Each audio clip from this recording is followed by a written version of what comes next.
I thought I'd be a big failure and no one would watch any of my videos besides myself. Alrighty, let's backtrack a little bit. In this video, I'm going to be baking a cake and I'm going to tell you why I became a YouTuber.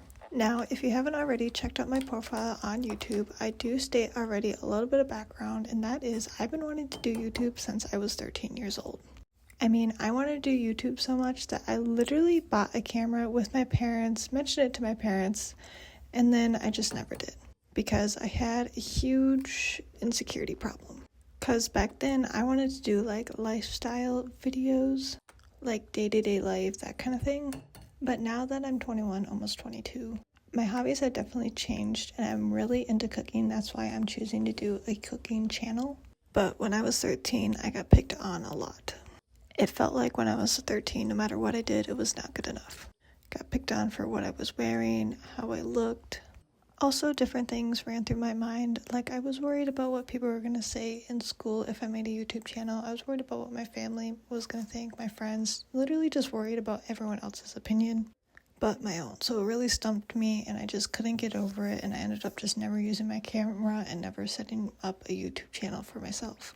Which year after year it pawns on me because it's been my biggest regret not starting a YouTube channel, because it's something I've just always wanted to do. Because back then, since I really didn't have any friends at all, I thought starting a YouTube channel would be a way to connect to others and make friends. Like right now, my channel is cooking and I'm enjoying sharing my recipes with you guys and helping others learn how to cook. Because growing up, I never was taught how to cook, so I'm self-taught. Also, I know you guys just saw me spill that. I'm kind of bad and I spill a lot when I cook. I have no idea why. I'm just clumsy. But anyways, back to my story. My mother did not cook. She did a tiny bit. For the majority of the time, it was takeout. And by all means, I'm not mad at that. I love my mother very much and I'm very happy she always gave me a meal to eat at the end of the day. Or just food to eat in general. I always had breakfast, lunch, and dinner if I wanted it, and that's all I care about and appreciate very much my mother doing that for me. So I'm okay that she wasn't a cook. It's alright, I still love her deeply, but it is nice to learn how to cook. And definitely a lot cheaper, since I'm a family of 3 and this economy, we cannot afford fast food. Plus, at the end of the day, anything homemade is 1,000 times better than fast food. Not only the taste, but also for your health. So let's talk a little bit now about why am I doing YouTube all of a sudden now? I couldn't do it at 13, so how can I do it now at 21?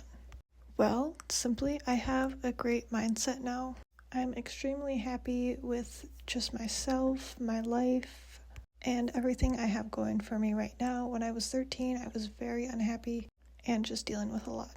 And also, a part of me is so tired of having that regret hang over my head about not starting a YouTube channel. My mind constantly wondering what it would have been like if I did start that channel a few years ago. And I'm not getting any younger. I know I'm not super old, but I'm not getting any younger, and the next day is not promised. I'm not going to live forever, and I'm tired of regret, so I'm just starting this channel and I'm not giving up on it. And my amazing husband, my number one supporter, is also there on my side saying that I should do this and that he's proud of me that I'm doing it. So I'm beyond to have that support, because that's also what I need to keep going. So it is a bit crazy to me that I've already been doing this for 6 months. I've been doing it for half a year. I just feel like my mind is blown about that. It's just kind of like that, wow, I'm actually doing this. I'm actually committed and I'm posting a video at least once a week. And I do have plans to post a lot more. But I still feel really new to YouTube and editing and all that, so I am trying my best. But I'm just so proud of myself for not giving up, and I really can't believe that I have 130 subscribers. And some people may think that's nothing, but to me that is literally everything.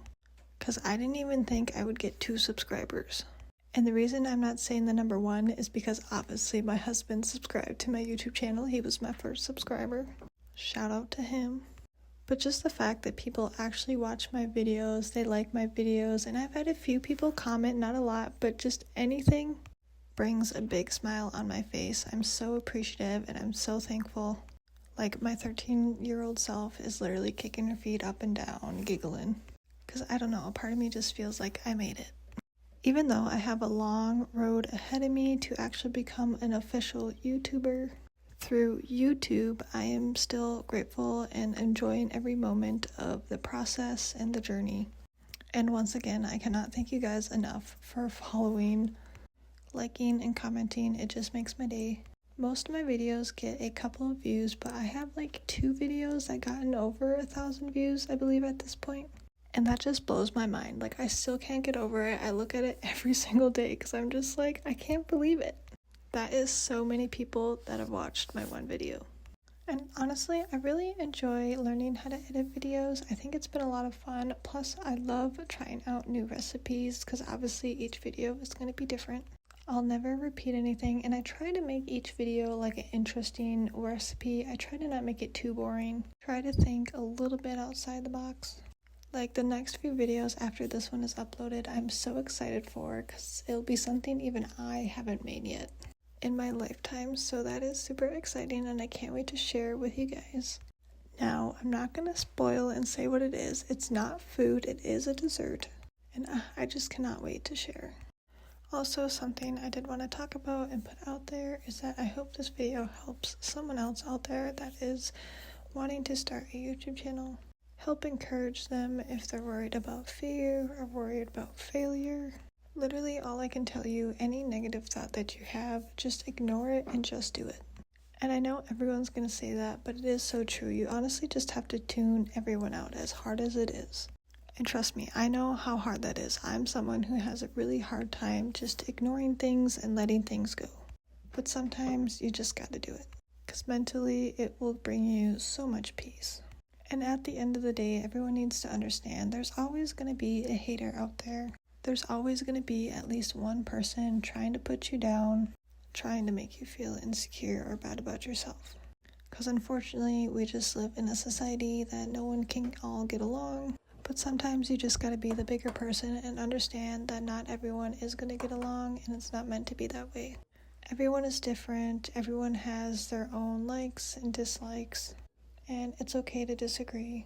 But anyways, I don't want to ramble too much about that. Just I want to make it clear that if you really want to start a YouTube channel, just start it and ignore what anyone else has to say. I promise you, you will not regret it. Also, a little side note, let's go back to me pouring in this cake. This cake pan I have right here is the best damn cake pan you can ever buy. It has a clip on the side. I'll show you once the cake is fully baked that you just unclick, it pulls out, and you get perfect round edges.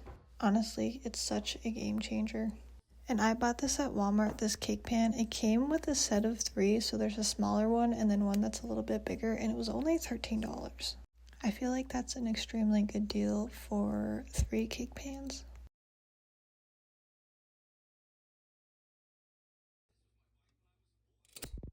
And here's me unclipping the clip and then pulling it off, like literally perfect. And then the next thing I'll be doing is taking off that like top bump of the cake, so that way when I frost it and decorate it, it's nice and smooth. On top, at least I try my best to even it out on top. I know it was not perfect. But everyone needs to understand is I'm not a cake decorator. I never said I was a cake decorator, so obviously it's gonna be a little pretty much imperfect. I'm just doing my best to make a decently pretty 6-month cake celebration. Or a cake to celebrate the 6 months, if that makes sense.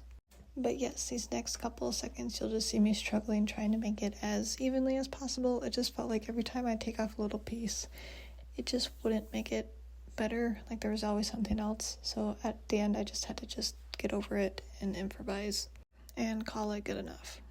Which honestly, I got to a point where I was laughing because I literally thought I could cut the top off and make it even in just one single cut.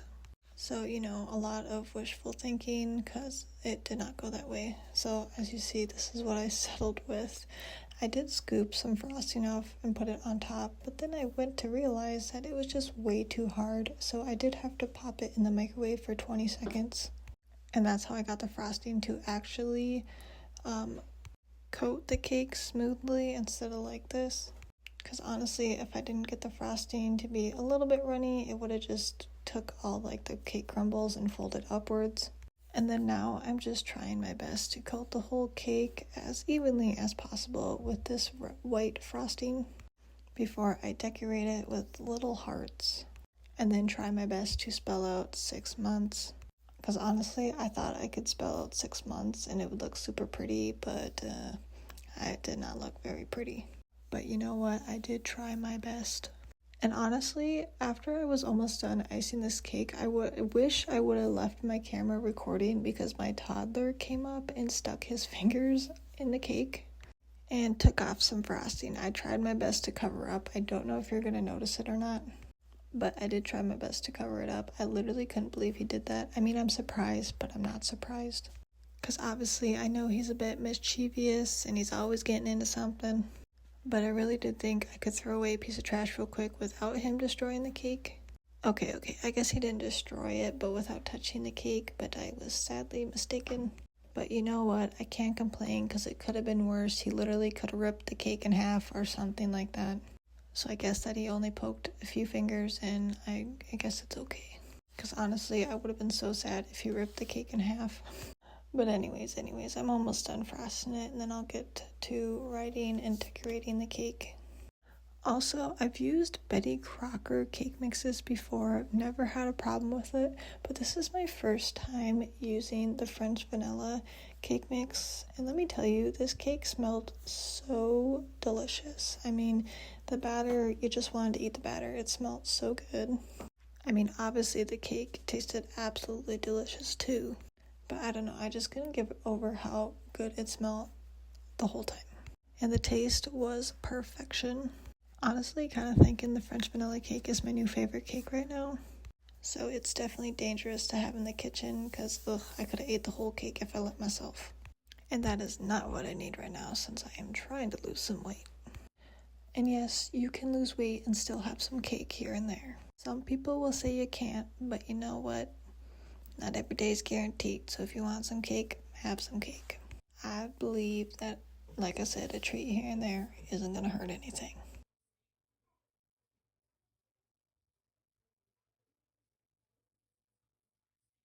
Alright, and now I'm going to fill my piping bag with some red pinkish frosting. Now, I did put food dye in the frosting to make it red, but I guess it is kind of more pinkish. I was going for red, but I didn't want to use more food dye, so I figured pink was okay too, just to do hearts. I mean, pink or red hearts, it's still cute, right? I don't know, I wasn't really picky about it, so I just went for it. And you know what, some people may think this looks ugly, but I was pretty confident after my first heart that it would turn out amazing. But as you see, as time goes on, it was just kind of Like, I'm not going to gaslight myself and say it was a pretty cake, but you know, I didn't think it was that bad. But at the end of the day, all that matters is that the cake tasted amazing and not that it looked kind of ugly. I mean, it's not that ugly, right? I don't know. Like I said, I'm not a cake decorator. I just tried my best to celebrate my 6 months of doing YouTube. Because like I said, this is a big step. I'm proud of myself that I'm continuing to do it and I'm not giving up. And I do plan on doing this for the rest of my life, so.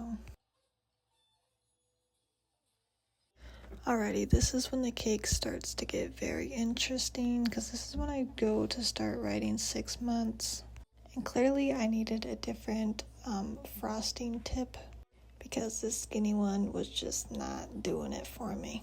Like I said, it turned out okay, but it definitely could have looked better. But you know what? It's okay. This is only like my, probably 4th, 5th time of decorating a cake. And I'm not a professional, so you know what? Oh well. Has anyone else here tried decorating a cake and just totally nailed it? Or am I the only one that I try my best, and the problem is my mind thinks I can decorate a cake so much better. Like, I'll scroll on Pinterest, see so many cute cake designs, and I'll think, oh, it's not that hard. You know what I mean? You just look at it and it's like, oh, I can do that. That's easy. But then once you get everything and you try to put it together, you're like, yeah, never mind. I take it back. Because that is me. Like, I hope I'm not the only one. Like, for my son's birthday, I've saved so many Pinterest cakes thinking I can do it myself. But after doing this one here, I'm like, I don't know. Like, I'm still going to attempt to do it, but I'm a little nervous. Because obviously for my son, I want it to be as perfect as possible. because he's amazing and he deserves literally everything. Love that little guy to pieces.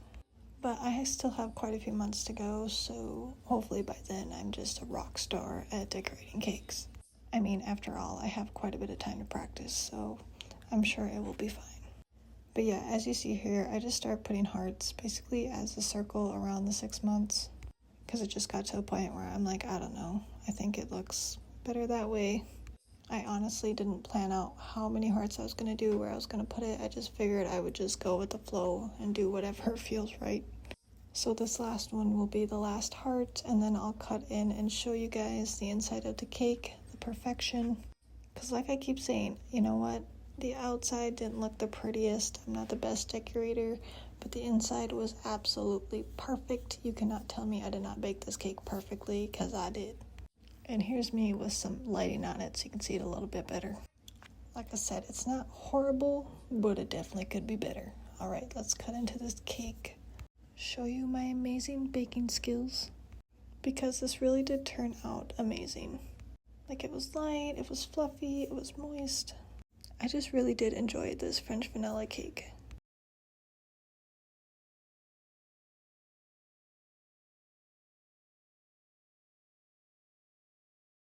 Ta-da! This is the cake. Thank you so much for watching and listening. If you're new, I hope you subscribe, and thank you so much for watching my cake video.